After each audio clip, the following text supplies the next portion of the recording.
Hello दोस्तों। आज है 28 जून और 28 जून के करंट अफेयर के जो भी इम्पोर्टेंट क्वेश्चन बनते हैं आज हम उनके बारे में डिस्कस करने वाले हैं। इसकी पीडीएफ आपको टेलीग्राम चैनल सीटी करंट अफेयर पर मिल जाएगी। तो चलिए पहला क्वेश्चन देखते हैं। तो देखिए 26 जून को कौन सा दिवस मनाया जाता है। 26 जून को international day against drug abuse and trafficking. तो ड्रग का मतलब क्या होता है? ड्रग का मतलब होता है नशीली दवाएं। तो जो नशीली दवाएं होती हैं उनको रोकने के लिए और उनकी ट्रैफिक को रोकने के लिए, यानी जो नशीली दवाएं हैं उनका उपयोग रोकने के लिए और उनकी तस्करी को रोकने के लिए international day against drug abuse and trafficking day मनाया जाता है और यह 26 जून को मनाया जाता है। चलिए इसके बारे में अन्य बातें भी जान लेते हैं। जैसे इस साल 2021 की थीम क्या है? तो इस साल 2021 की थीम है जीवन बचाने के लिए ड्रग तथ्य साझा करें। तो इसका मतलब क्या है, इसके बारे में भी समझ लेते हैं कि जैसे ये जो ड्रग है, ड्रग का मतलब जो नशीली दवाएं हैं उनके बारे में जो तथ्य हैं, यानी उनके बारे में जो फैक्ट है उनको शेयर करें। फैक्ट का मतलब जैसे कि आपने, जैसे वो सिगरेट का पैकेट होता है, जो सिगरेट का पैकेट होता है या जो तंबाकू का पैकेट होता है, तो उस पर लिखा होता है, उस पर लिखा हुआ होता है स्मोकिंग कोजिस कैंसर, यानी स्मोक करने की वजह से कैंसर होता है। तो कहने का मतलब ये है कि जो ड्रग से संबंधित तथ्य हैं उनको साझा करें, जिससे कि जो लोग हैं वो ड्रग का इस्तेमाल ना करें। और अगर हम बात करें कि रिपोर्ट के अनुसार 2018 में कितने लोग ड्रग का इस्तेमाल करते हैं, तो लगभग 259 मिलियन लोग ड्रग का इस्तेमाल करते हैं, यानी 26.9 करोड़ लोग आज भी ड्रग का इस्तेमाल करते हैं। ISSF यानी इंटरनेशनल स्पोर्ट शूटिंग फेडरेशन विश्व कप में पुरुषों की 10 मीटर एयर पिस्टल स्पर्धा में कांस्य पदक किसने जीता है? तो ब्रोंज मेडल किसके द्वारा जीता गया है? तो ब्रोंज मेडल सौरभ चौधरी के द्वारा जीता गया है। और ये जो ISSF विश्व कप है, इसका आयोजन कहाँ पर किया गया है? तो इसका आयोजन क्रोएशिया में किया गया है। कौन से देश में? क्रोएशिया में इसका आयोजन किया गया है। और चलिए क्रोएशिया के बारे में जान लेते हैं। तो देखिए ये जो क्रोएशिया है यह यूरोप महाद्वीप का देश है और इसकी राजधानी क्या है? इसकी राजधानी है जाग्रेब और यहाँ की मुद्रा है क्रोएशियन कूना। कूना यहाँ की मुद्रा है और यहाँ की राजधानी क्या है? जाग्रेब। चलिए मैं आपको इसकी स्थिति दिखा देता हूँ। जैसे कि ये यूरोप महाद्वीप है और आप यहाँ पर देख सकते हो, ये जो है ये है क्रोएशिया, CROATIA। मैं आपको इसको जूम करके दिखाता हूँ। तो ये क्रोएशिया है। और निम्न में से कौन भारत का पहला स्वदेशी विमानवाहक पोत है? विमानवाहक पोत, यानी इसी को हम इंग्लिश में बोलते हैं एयरक्राफ्ट कैरियर। इसको हम इंग्लिश में क्या बोलते हैं? Aircraft carrier. तो इसका मतलब क्या होता है? इसका मतलब होता है कि ये जो जहाज़ है ये अपने साथ एयरक्राफ्ट यानी जो वायुयान होते हैं उनको ये ले जा सकता है। और अगर हम इसकी क्षमता की बात करें तो इसकी क्षमता लगभग 50 एयरक्राफ्ट को ले जाने की होती है, यानी यह अपने साथ एक साथ 50 वायुयानों को ले जा सकता है और यह भारत के द्वारा बनाया गया है। और चलिए इसका नाम जान लेते हैं। तो इसका नाम है INS विक्रांत।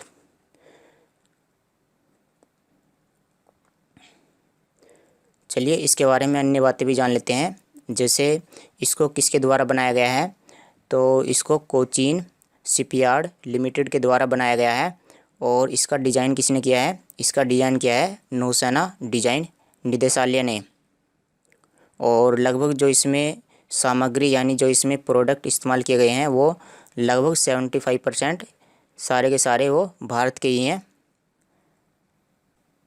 चलिए जो भारतीय नौसेना है उसके प्रमुख जान लेते हैं। तो भारतीय नौसेना के प्रमुख कौन है? एडमिरल करमवीर सिंह। तो ये भारतीय नौसेना के प्रमुख हैं। आप इनके बारे में भी देख सकते हो। स्मार्ट सिटी अवार्ड 2020 में किस राज्य को राज्यों में पहला स्थान मिला है? तो स्मार्ट सिटी अवार्ड यानी स्मार्ट शहरों के निर्माण करने के मामले में कौन सा राज्य पहले स्थान पर है? तो इसमें जो यूपी है वो अव्वल है, यानी यूपी जो है वो पहले स्थान पर है।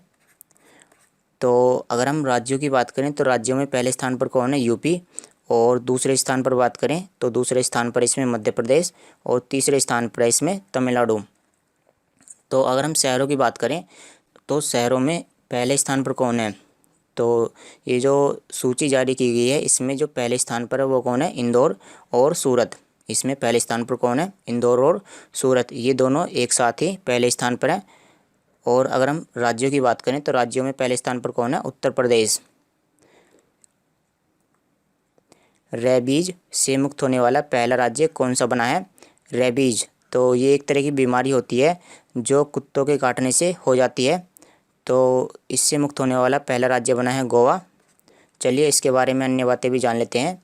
जैसे गोवा में पिछले 3 साल से एक भी रेबीज का केस नहीं आया है और गोवा ने कुछ साल पहले मिशन रेबीज परियोजना शुरू की थी। और इसका क्या उद्देश्य था?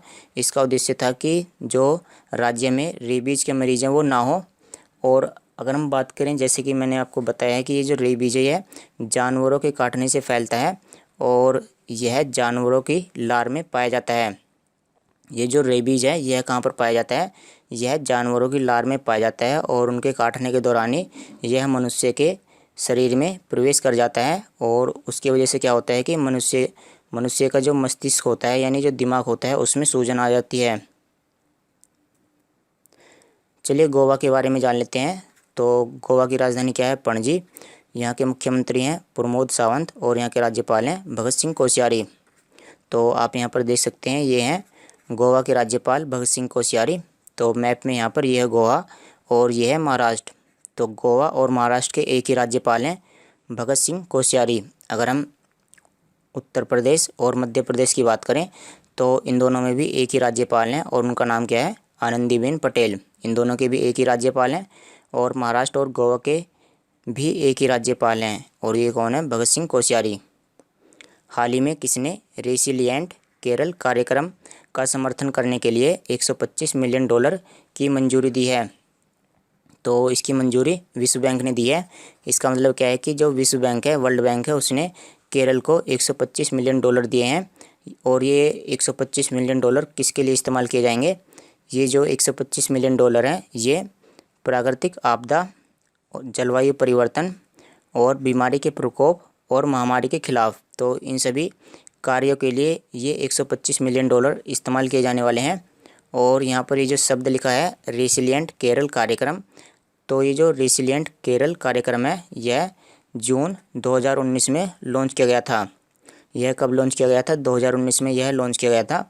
और इसका उद्देश्य यही था कि जो राज्य में आपदाएं आती हैं वो कम हो जाएं और जो जलवायु के परिवर्तन की वजह से जो बुरे प्रभाव आते हैं, जो बुरे प्रभाव पड़ते हैं राज्य में, उनको भी कम किया जाए। तो इसी के लिए जो केरल है उसने वर्ल्ड बैंक से $125 मिलियन का ऋण लिया है। चलिए केरल के बारे में भी जान लेते हैं। तो आप केरल की स्थिति देख सकते हो यहाँ पर, ये केरल है और यहाँ की राजधानी क्या है? तिरुवनंतपुरम। यहाँ के मुख्यमंत्री हैं पिनाराई विजयन और यहाँ के राज्यपाल हैं आरिफ मोहम्मद खान। किस राज्य सरकार ने यूके सरकार के साथ समझौता ज्ञापन पर हस्ताक्षर किए हैं? तो यूके यानी यूनाइटेड किंगडम यानी इंग्लैंड के साथ में किस राज्य सरकार ने समझौता किया है? तो महाराष्ट्र की सरकार ने यूके के साथ में समझौता किया है। और समझौते का उद्देश्य क्या है? समझौते का उद्देश्य है कि राज्य में जो स्टार्टअप कार्यक्रम है उनको प्रमोट किया जाए। जो राज्य में स्टार्टअप हैं उनकी संख्या बढ़े। जो स्टार्टअप होते हैं यानी जो नई कंपनियों का निर्माण किया जाता है, नई कंपनियों की संख्या बढ़े।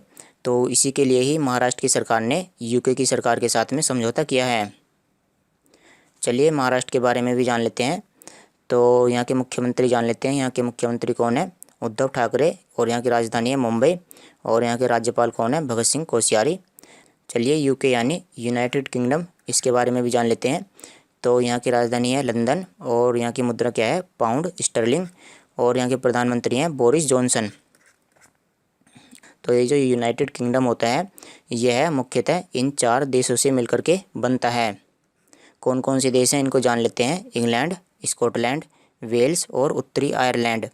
अगर हम मैप में बात करें तो ये जो यूनाइटेड किंगडम है यह यूरोप महाद्वीप का देश है। और आप यहाँ पर देख सकते हो कि उत्तरी आयरलैंड, आप यहाँ पर ऊपर वाला हिस्सा देखिए, यह है उत्तरी आयरलैंड और यह है स्कॉटलैंड। उसके बाद यहाँ पर यह है वेल्स और यहीं पर है इंग्लैंड। तो इन 4 देशों से मिलकर के बनता है यूनाइटेड किंगडम। मातृ, किशोर और बचपन। तो मातृ का मतलब जो माताएं होती हैं, और किशोर अवस्था जीवन की अवस्था होती है जो लगभग 7 से 8 साल, तो इसी के करीब को हम किशोर अवस्था कहते हैं। और बचपन यानी लगभग 5 साल से कम उम्र की अवस्था को हम बचपन बोलते हैं। तो माताएं और किशोर अवस्था और बचपन, तो इन सभी के मोटापे की रोकथाम के लिए किसने राष्ट्रीय सम्मेलन का आयोजन किया है? तो राष्ट्रीय सम्मेलन का आयोजन किया गया है नीति आयोग के द्वारा। और ये जो सम्मेलन है यानी ये जो कार्यक्रम है, इसमें बताया गया है कि किस तरह से आप अपने मोटापे को कम कर सकते हो। देखिए, हाल ही में एक रॉकेट लॉन्च किया गया है, और रॉकेट का नाम क्या है? रॉकेट का नाम है 122 mm कैलिबर रॉकेट। तो इसका जो परीक्षण है यानी इसकी जो टेस्टिंग है वो किसके द्वारा की गई है? तो इसकी जो टेस्टिंग है वो DRDO के द्वारा की गई है। और चलिए इस रॉकेट के बारे में अन्य बातें जान लेते हैं। तो ये जो रॉकेट है इसकी जो क्षमता है वो कितनी है? इसकी क्षमता है 40 किलोमीटर, यानी यह 40 किलोमीटर तक की दूरी को टारगेट कर सकता है। और इसको कहाँ से लॉन्च किया गया है इसके बारे में भी जान लेते हैं। यानी यहाँ पर ये जो जगह है ये कौन सी जगह है? तो यह उड़ीसा राज्य से लॉन्च किया गया है। और अगर हम उड़ीसा राज्य की बात करें तो उड़ीसा राज्य के चांदीपुर से इसको लॉन्च किया गया है, यानी चांदीपुर में इसकी टेस्टिंग की गई है। चलिए DRDO के बारे में भी जान लेते हैं। तो इसकी स्थापना 1958 में हुई थी, और इसके संस्थापक हैं अविनाश चंद्र, और वर्तमान में इसके अध्यक्ष हैं G सतीश रेड्डी। और DRDO का मुख्यालय कहाँ पर स्थित है? इसका मुख्यालय नई दिल्ली में स्थित है। तो ये कानून मंत्री श्री रविशंकर प्रसाद हैं। तो इन्होंने एक पोर्टल यानी एक वेबसाइट लॉन्च की है। तो वेबसाइट का नाम हमें बताना है। तो वेबसाइट का नाम है ITAT ई-द्वार। ठीक है, वेबसाइट का नाम क्या है? ITAT ई-द्वार, ITAT ई-द्वार। और ये जो वेबसाइट है यह कौन इस्तेमाल करेगा? यह वेबसाइट इस्तेमाल करेगा आयकर अपीलीय न्यायाधिकरण। इसको कौन इस्तेमाल करने वाला है? आयकर अपीलीय न्यायाधिकरण। तो ये जो वेबसाइट है यह ऑनलाइन अपीलों, आवेदनों और दस्तावेजों के लिए इस्तेमाल की जाएगी। और चलिए आयकर अपीलीय प्राधिकरण या अधिकरण इसके बारे में भी जान लेते हैं। तो आप यहाँ पर देखिए ITAT यानी इनकम टैक्स अपीलेट ट्रिब्यूनल। तो जो वेबसाइट है उसका भी नाम यही है, ITAT ई-द्वार। तो ITAT इसी के लिए ही वेबसाइट लॉन्च की गई है। और ITAT के बारे में अगर हम बात करें तो इसकी जो स्थापना है वो 25 जनवरी 1941 में हुई थी। और वर्तमान में इसके जो प्रेसिडेंट हैं यानी जो इसके अध्यक्ष हैं वो कौन है? वो हैं जस्टिस PP भट्ट।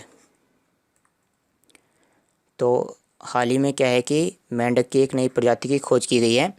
तो क्वेश्चन ये है कि जो नई प्रजाति है इसका नाम क्या रखा गया है? तो इसका नाम रखा गया है यूफ्लाइक्टिस केरल। और ये जो नई प्रजाति है मेंढक की, ये कहाँ पर मिली है? यह प्रजाति पाई गई है थट्टेक्कड़ पक्षी अभयारण्य। यह कहाँ पर पाई गई है? थट्टेक्कड़ पक्षी अभयारण्य जो केरल में स्थित है। किस राज्य सरकार ने मुख्यमंत्री कोविड-19 परिवार आर्थिक सहायता योजना शुरू की है? तो जो योजना का नाम है वो काफ़ी बड़ा है। तो जो योजना का नाम है वो क्या है? मुख्यमंत्री कोविड-19 परिवार आर्थिक सहायता योजना। तो यह दिल्ली की सरकार के द्वारा लॉन्च की गई है। तो ये अरविंद केजरीवाल हैं, इन्हीं के द्वारा इस योजना को लॉन्च किया गया है। और इस योजना में क्या किया जाएगा? जैसे जो कोरोना के दौरान अगर किसी परिवार के ऐसे सदस्य की मृत्यु हो गई है जो उस परिवार में कमाने वाला सदस्य था, तो उस परिवार को 50,000 रुपये प्रदान किए जाएंगे। और उस परिवार को साथ ही साथ 2500 रुपये प्रति माह पेंशन के रूप में भी दिए जाएंगे। यानी एक साथ तो 50,000 रुपये दे दिए जाएंगे, और उसके बाद प्रति माह 2500 रुपये भी प्रदान किए जाएंगे। तो चलिए दोस्तों, आज की वीडियो में इतना ही। इसकी जो PDF है वो आपको कहाँ से मिलेगी? इसकी PDF आपको Telegram channel CT current affair से मिल जाएगी। Thanks for watching the video. कल मिलते हैं आपसे।